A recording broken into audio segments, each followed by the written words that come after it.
इस वीडियो में हम सिस्टम के एलिमेंट्स यानी एलिमेंट्स ऑफ द सिस्टम देखेंगे। तो फर्स्ट है हमारा आउटपुट एंड इनपुट।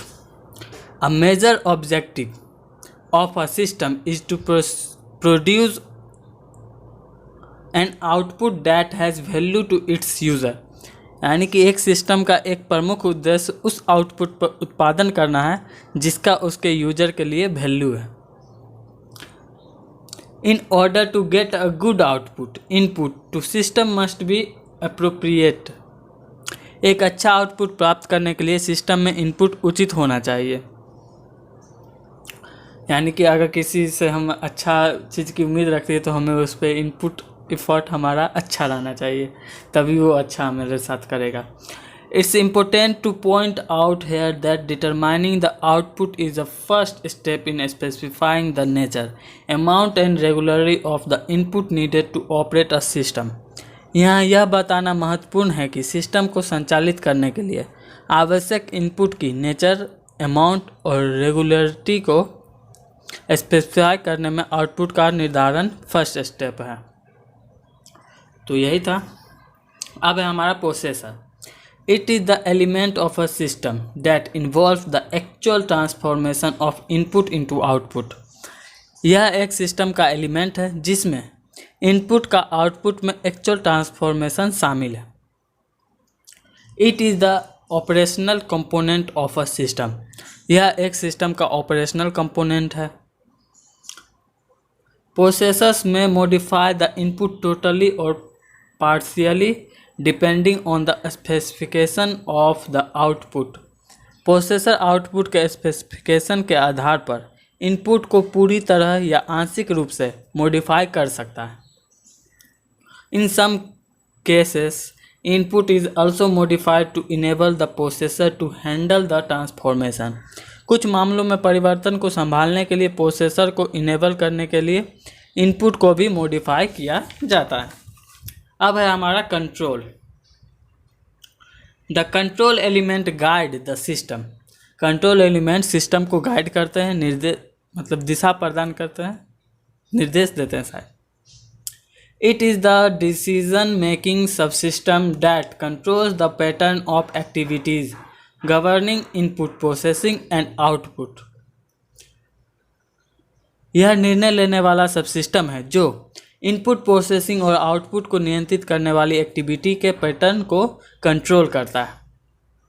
अब है हमारा feedback. Feedback measures output against a standard in some form of cybernetic procedure that includes communication and control. Communication और कंट्रोल सहित साइबरनेटिक प्रोसीजर के किसी न किसी रूप में मेजर्स के अगेंस्ट फीडबैक माप वैल्यू है, मेजर वैल्यू है। फीडबैक में भी पॉजिटिव और निगेटिव, रूटीन और इंफॉर्मेशनल।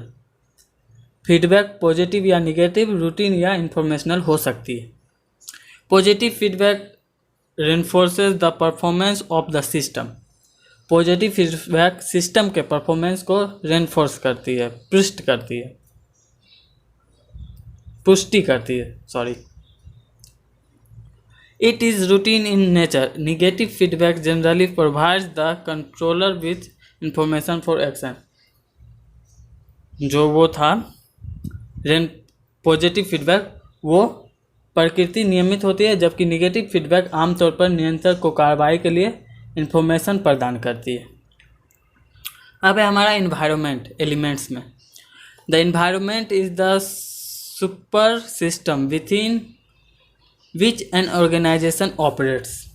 इन्वायरमेंट वह सुपर सिस्टम है जिसके भीतर एक ऑर्गेनाइजेशन ऑपरेट्स होता है।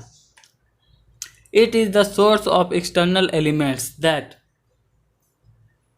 इम्पिंग्स ऑन द सिस्टम।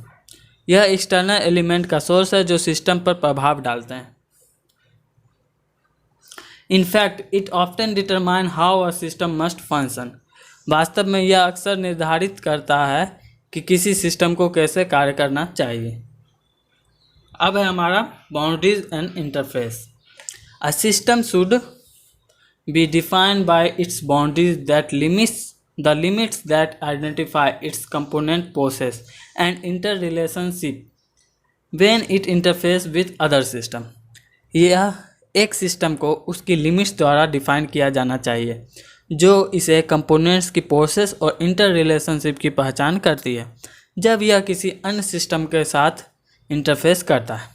अब नोट है हमारा, a system is an orderly grouping of interdependent components like together according to a plan to achieve a specific objective. एक सिस्टम एक विशिष्ट उद्देश्य को प्राप्त करने के लिए एक योजना के अनुसार एक साथ पसंद किए गए इंटरडिपेंडेंट कंपोनेंट्स का एक ऑर्डरली ग्रुप है। तो यहीं पे एलिमेंट्स ऑफ सिस्टम ख़त्म होता है।